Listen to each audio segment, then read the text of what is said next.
चुनाव परिणाम अब क्रमशः उस दिशा की तरफ बढ़ रहे हैं जहां स्थिति अंतिम निर्णयात्मक तस्वीर को दिखाती जा रही है। और तस्वीर ये उभर के सामने आ रही है कि मध्य प्रदेश, राजस्थान और छत्तीसगढ़ में भारतीय जनता पार्टी मोदी जी के नेतृत्व में शानदार विजय की तरफ आगे बढ़ रही है।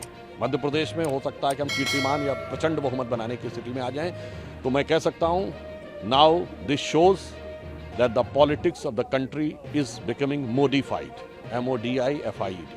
क्यों? मोदी जी ने ईमानदारी से, निष्ठा से विकास, जन कल्याण, सुरक्षा और राष्ट्रीय गौरव के लिए जो काम किया है, सांस्कृतिक गौरव के लिए, उसमें विश्वास है।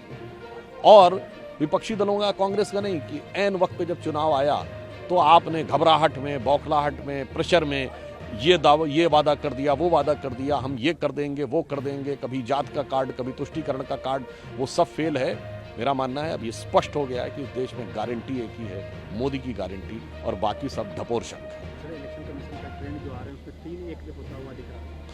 मैं वही कह रहा हूं, अंतिम परिणाम आने दीजिए। हम निर्णायक, प्रभावी जनादेश प्राप्त करने वाले हैं, प्रचंड बहुमत इन तीनों राज्यों में, और प्रभावी स्थिति हमारी इस बार उपस्थिति दर्ज होगी तेलंगाना में।